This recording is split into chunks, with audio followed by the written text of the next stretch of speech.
Hello everyone, my name is Abhishek Gupta and I welcome you all on this JIB on the Go series. So दोस्तों JIB on the Go series के through आप लोग RBWM component के जो most important topics हैं उनको बहुत ही short duration of time के अंदर कवर कर सकते हैं. अलॉन्ग विद द टॉपिक आप लोगों के साथ जो है रेलेवेंट MCQs भी डिस्कस किए जाएंगे pertaining to that particular topic भी. तो आप लोग इस पर्टिकुलर सीरीज का यूटिलाइजेशन कर सकते हैं अपने कम्यूट टाइम और अपने लंच ब्रेक्स के अंदर गाइस. तो आज हम लोग जो है बात करने वाले हैं प्रोडक्ट प्रोसेसिंग मॉडल्स और प्राइसिंग इन रिटेल बैंकिंग के बारे में guys. But before moving ahead I just want to let you know guys कि भाई previous year questions, most important topics और मोस्ट इंपॉर्टेंट MCQs, ये तीनों ही फैक्टर बहुत ही प्रोमिनेंट रोल प्ले करते हैं आप लोगों की प्रिपरेशन के अंदर.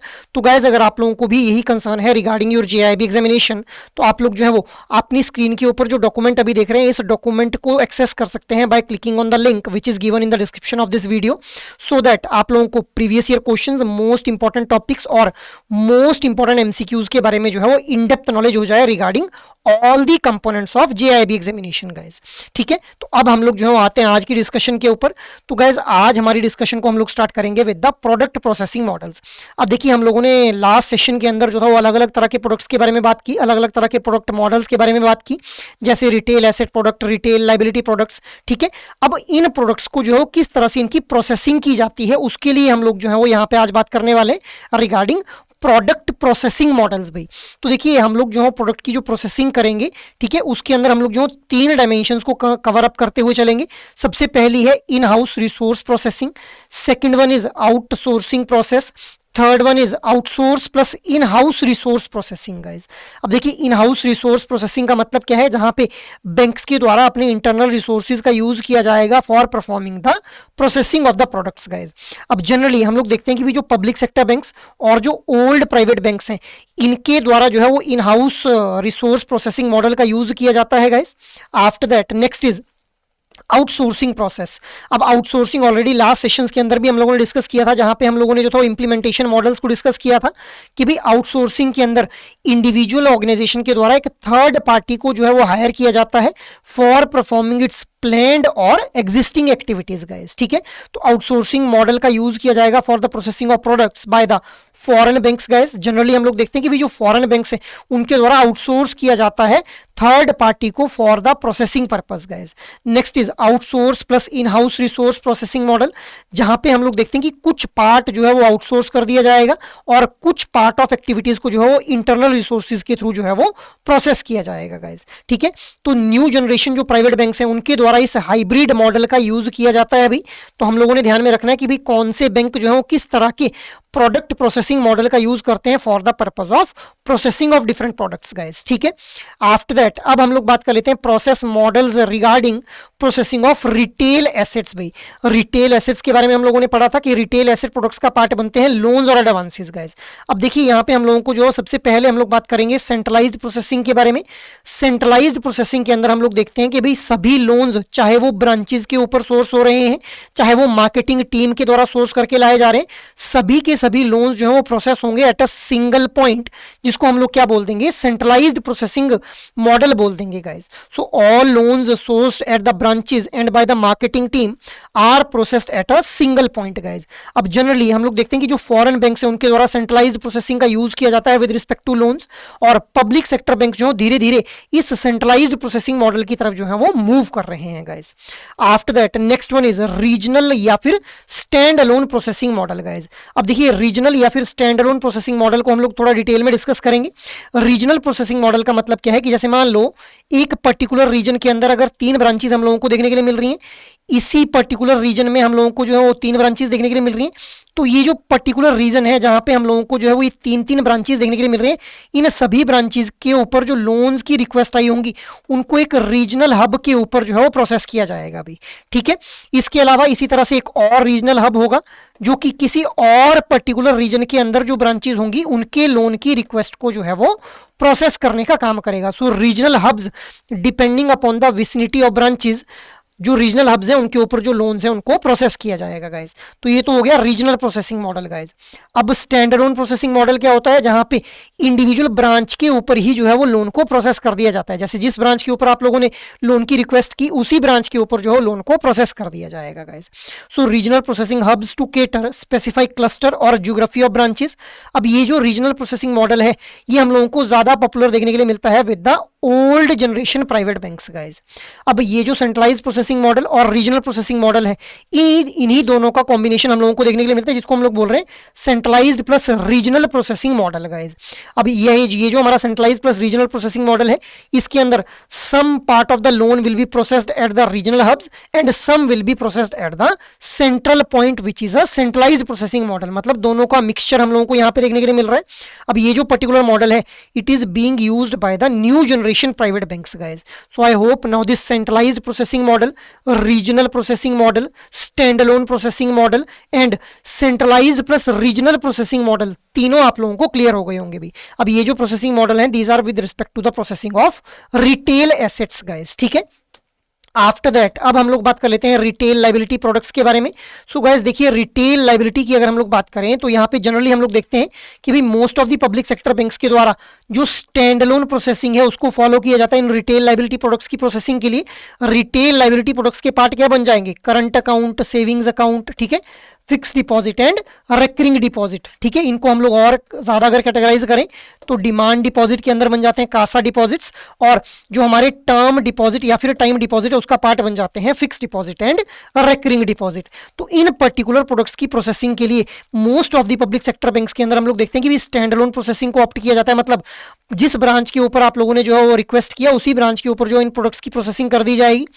प्राइवेट बैंक्स के अंदर हम लोग देखते हैं कि भी centralised plus regional plus stand alone model को फॉलो किया जाता है for the processing of these retail liability products, और फॉरेन बैंक्स के अंदर सेंट्रलाइज्ड प्रोसेसिंग ही हम लोगों को जो है फॉलो होती हुई देखने के लिए मिलती है गाइस। अब हम लोग जानते हैं कि देखिए हमारी जो रिटेल बैंकिंग है या फिर जो बैंकिंग है, it is intangible in nature. तो यहाँ पे टेंजिबिलिटी के प्रोसेस को, टेंजिबिलिटी का जो प्रोसेस है उसको कैसे इंक्लूड किया जाता है, तो देखिए जैसे मान लो सेविंग अकाउंट ओपन अप किया जा रहा है, तो सेविंग अकाउंट जब भी ओपन अप किया जाएगा तो पासबुक ऑफर की जाती है कस्टमर्स को, सो दैट वो अपने अमाउंट का जो मतलब अकाउंट के अंदर जो बैलेंस पड़ा हो उसको ट्रैक कर पाए। चेकबुक इशू की जाती है, एटीएम कार्ड, डेबिट कार्ड या फिर पिन उनको जो है वो मेल के थ्रू प्रोवाइड किया जाता है। तो अब ये जो पासबुक है या फिर जो चेकबुक है, कुछ केसेस में हम लोगों को देखने के लिए मिलता है कि बैंक के जिस ब्रांच के ऊपर आप लोग सेविंग अकाउंट ओपन अप कर रहे हैं उसी ब्रांच के थ्रू प्रोवाइड कर दी जाएगी। जबकि सर्टेन बैंक्स के अंदर हम लोगों को देखने के लिए मिलता है कि भाई आप लोगों की जो पर्सनलाइज्ड जो चेकबुक है, customized chequebook with your own name, वो आप लोगों को जो है मेल के थ्रू जो है वो सेंट्रलाइज्ड ब्रांच के थ्रू जो है प्रोवाइड की जाती है। तो इस तरह से हम लोग देख पा रहे हैं सेंट्रलाइज्ड वर्सेज स्टैंडअलोन मॉडल किस तरह से जो है वो वेरी कर रहा है with respect to the processing of retail liability products guys, ठीक है। आफ्टर दैट अब हम लोग देखते हैं गाइस कि ये जो प्रोसेस मॉडल्स हैं ये बेसिकली वेरी करते हैं डिपेंडिंग अपॉन सिंगल स्टेज या फिर मल्टी स्टेज प्रोसेसिंग। भाई अब देखिए हम लोग देखते हैं कि जो कार लोन्स हैं, कार लोन और होम लोन का अगर कंपैरिजन किया जाए तो होम लोन को जब भी प्रोसेस किया जाएगा तो there will be multiple stages, verification होगी डॉक्यूमेंट्स की, वैल्यूएशन होगी प्रॉपर्टी की, so a long process is involve with respect to the housing loan processing. So यहाँ पे मल्टीपल स्टेजेस इन्वॉल्व रहती हैं, जबकि कार लोन के केस में in comparison to the housing loan कम स्टेजेस हम लोगों को इन्वॉल्व होती हुई देखने के लिए मिलेंगी with respect to the processing of loan guys. So depending upon single stage और मल्टी स्टेज प्रोसेसिंग, जो प्रोसेस मॉडल है वो वेरी करेगा depending upon the type of stage processing in the particular loan guys. अब हम लोग देखते हैं कि भी जो प्रोसेस टाइम है कि भी कितने टाइम के अंदर जो लोन्स हैं उनको प्रोसेस किया जा रहा है या फिर प्रोडक्ट्स को जो है प्रोसेस किया जा रहा है, उससे हम लोगों को समझ आता है कि कितना एफिशिएंटली जो एक बैंक है वो काम कर पा रहा है अभी। अब जनरली पब्लिक सेक्टर बैंक्स के अंदर हम लोग ये देखते हैं कि भी जो प्रोसेस टाइम है वो प्रिस्क्राइब किया गया होता है, लगभग 2 से 15 दिन के अंदर जो है वो प्रोडक्ट को जो है वो प्रोसेस कर दिया जाएगा या फिर लोन को जो है वो प्रोसेस कर दिया जाएगा। जितने जल्दी प्रोसेस किया जाएगा उतना ही बेटर वे में जो है वो हम लोग मानेंगे कि भाई एक बैंक के द्वारा जो है वो एफिशिएंटली काम किया जा रहा है गाइस, ठीक है। सो ये हम लोगों ने प्रोसेस मॉडल्स के बारे में बात कर ली। आफ्टर दैट अब हम लोग बात कर लेते हैं regarding the pricing of product and services guys. अब देखिए प्राइसिंग बहुत ही इंपॉर्टेंट रोल प्ले करती है किसी भी प्रोडक्ट और सर्विस के सक्सेस और फेलियर के अंदर। So what are the parameters जिनको हम लोग कंसीडर करते हैं जब भी एक प्रोडक्ट या सर्विस का प्राइस डिसाइड किया जाता है? तो सबसे पहला है मार्केट डायनेमिक्स। अब मार्केट डायनेमिक्स का मतलब क्या है कि भाई मार्केट के अंदर क्या हम लोगों को इन्फ्लेशन देखने के लिए मिल रही है, क्या मार्केट जो है बूम फेज के अंदर है, डिमांड ड्रिवन इकोनॉमी है, या फिर हम लोगों को ऐसा तो नहीं है कि डिमांड ज्यादा है और सप्लाई कम है, क्योंकि अगर डिमांड ज्यादा है सप्लाई कम है तो obviously we can quote the higher price as well. ठीक है, so this is market dynamics. Next is risk perception. अब जब भी हम लोग किसी भी प्रोडक्ट या सर्विस को ऑफर करते हैं तो उस प्रोडक्ट या सर्विस के साथ में कितना रिस्क इन्वॉल्व है। अब risk can be of multiple types, जैसे क्रेडिट रिस्क, जैसे आपने लोन प्रोवाइड करना है कस्टमर को, तो अगर कस्टमर लोन देगा या फिर नहीं, मतलब लोन को वापस करेगा या फिर नहीं करेगा, will he default on this particular loan और नॉट। तो ये भी एक इंपॉर्टेंट पैरामीटर हो जाएगा कि हम लोगों ने कितना प्राइस रखना है उस लोन का भी, ठीक है, या फिर किसी भी प्रोडक्ट और सर्विस का।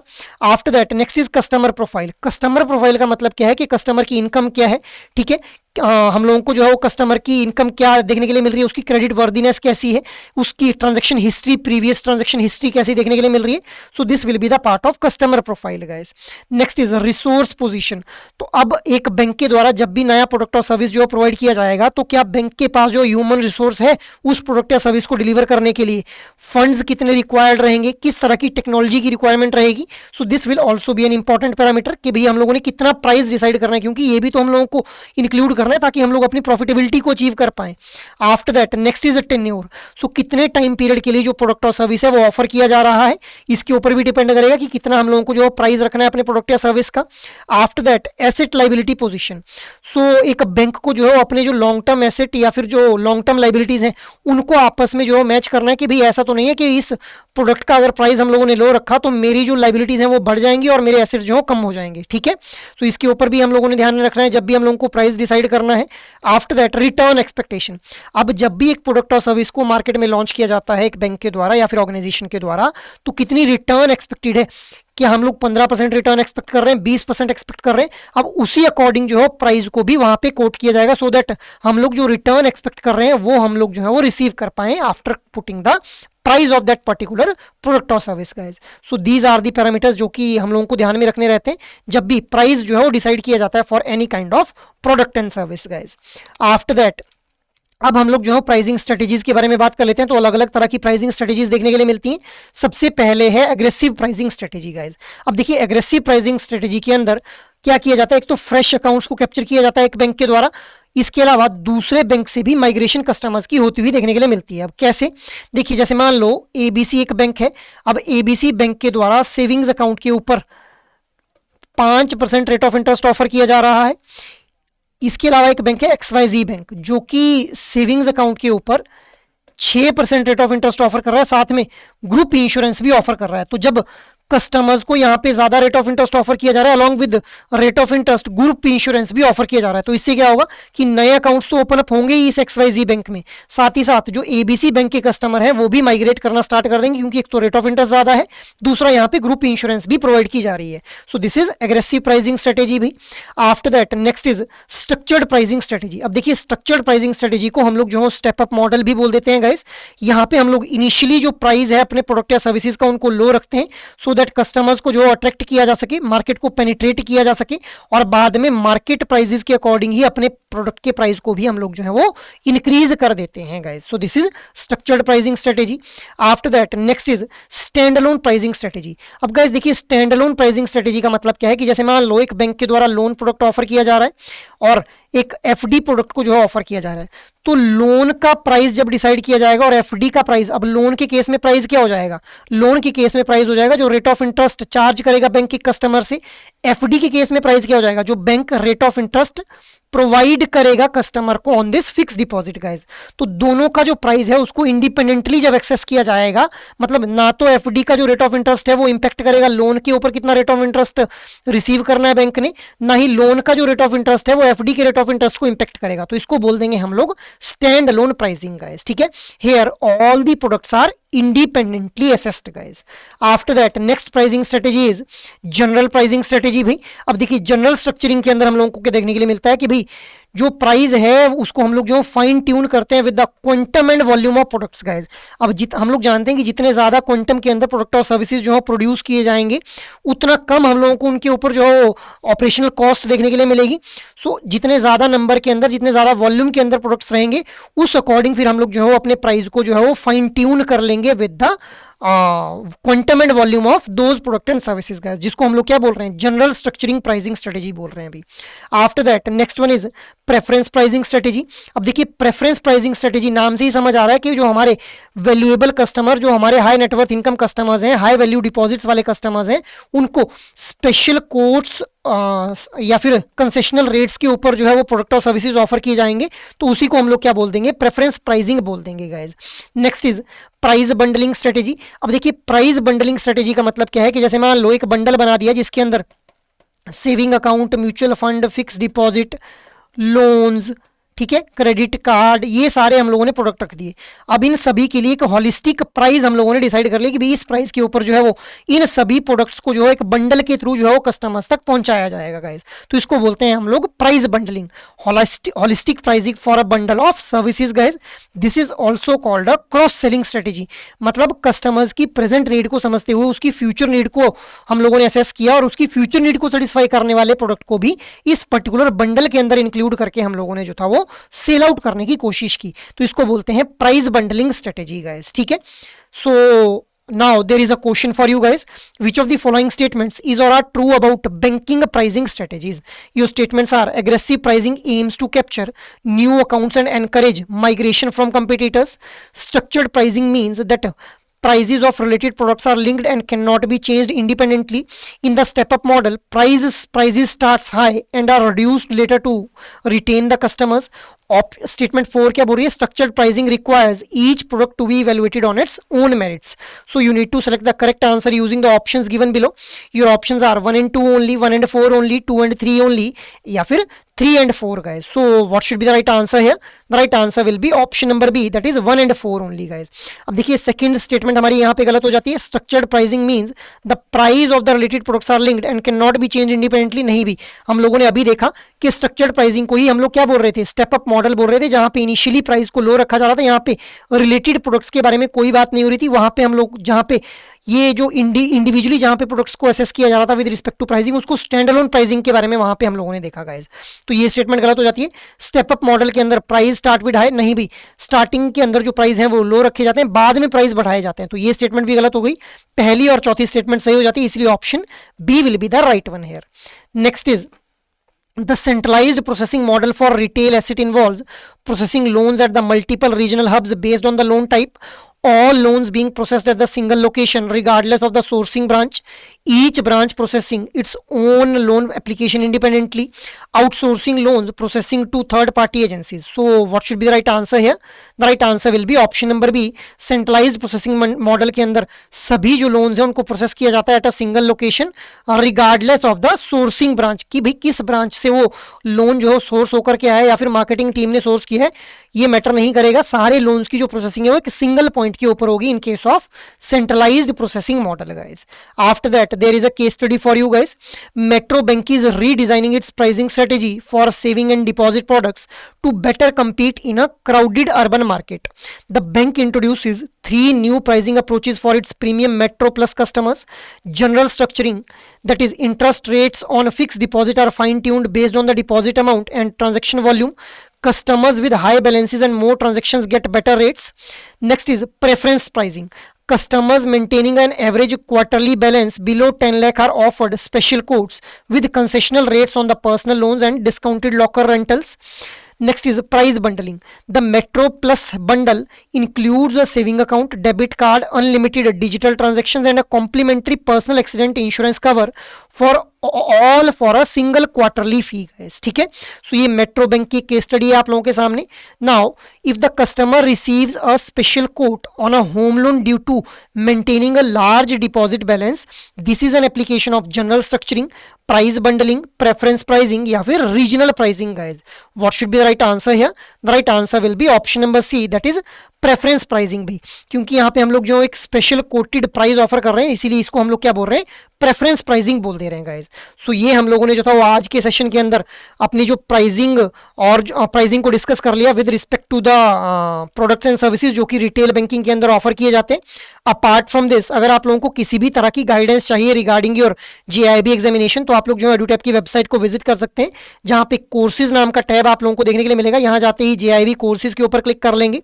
जैसे ही आप लोग JIB कोर्सेज के ऊपर क्लिक करेंगे, you will be scrolling down, तो यहाँ पे आप लोगों को अलग अलग तरह के कोर्सेज जो है देखने के लिए मिल जाएंगे। तो सबसे पहले आप लोगों के लिए यहाँ पे JIB कंप्लीट मास्टर कोर्स एडुटैप के द्वारा लाया जा रहा है, जिसके थ्रू आप लोगों की कॉम्प्रिहेंसिव प्रिपरेशन करवाई जाएगी भी। अब यहाँ पे आप लोगों को चारों कंपोनेंट्स के लिए लाइव क्लासेस, कंसेप्ट नोट्स और मॉक टेस्ट प्रोवाइड किए जाएंगे, सो दैट आप लोगों की जो है एग्जाम के लिए कॉम्प्रिहेंसिव प्रिपरेशन हो पाए। बट अगर आप लोग चाह रहे हैं कि भाई आप लोगों को कंप्लीट मास्टर कोर्स में एनरोल नहीं करना है, आप लोग जो है वो एक इंडिविजुअल कंपोनेंट की कॉम्प्रिहेंसिव प्रिपरेशन करना चाहते हैं, तो आप लोग जैसे ही स्क्रॉल डाउन करेंगे तो यहाँ पे आप लोगों को IND-IFS, PPB, AFM और RBWM चारों कंपोनेंट्स के लिए जो है वो इंडिविजुअल मास्टर कोर्सेज भी देखने के लिए मिल जाएंगे, जिनसे आप लोग जो इंडिविजुअल कंपोनेंट को भी कॉम्प्रिहेंसिवली प्रिपेयर कर पाएंगे गाइस। अपार्ट फ्रॉम दिस, अगर आप लोग चाह रहे हैं कि भाई सिर्फ आप लोगों ने मोस्ट इंपॉर्टेंट टॉपिक्स को कवर करना है in a very short duration of time, तो आप लोग लाइव क्रैश कोर्स में खुद को एनरोल कर सकते हैं, जहां पे आप लोगों को चारों कंपोनेंट्स के live classes, concept note, solved PYQs, chapter wise mock test और फुल लेंथ मॉक टेस्ट जो है वो प्रोवाइड किए जाएंगे गाइस।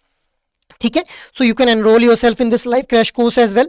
और अगर आप लोगों को लग रहा है कि आप लोगों की प्रिपरेशन कंप्लीट हो चुकी है, no you want to evaluate yourself, तो आप लोग जो टेस्ट सीरीज के अंदर खुद को एनरोल कर सकते हैं, जहां पे आप लोगों को मई 2023 से लेकर के नवंबर 2025 तक के solved previous year questions provide किए जा रहे हैं, along with the full length mock test and chapter wise mock test, so that आप लोगों की एक एग्जाम लाइक पैटर्न के अंदर प्रिपरेशन हो पाए, और जो चैप्टर्स हैं हर एक कंपोनेंट के, वो भी आप लोगों के पैचेज के अंदर जो है प्रिपेयर हो पाए guys. So you can refer to this particular courses guys, अगर आप लोग किसी भी तरह की गाइडेंस चाहते हैं regarding your JIB examination. So that is all from my side for this particular session. I hope ये सेशन आप लोगों को अच्छे लग रहे हैं। अगर एक्चुअल में ये सेशन आप लोगों को पसंद आ रहे हैं, तो इन सेशंस को लाइक, शेयर और सब्सक्राइब कर लें। और अगर आप लोगों की कोई भी क्वेरी हो, तो आप लोग मेल कर सकते हैं hello@edutap.co.in के ऊपर। जय हिंद।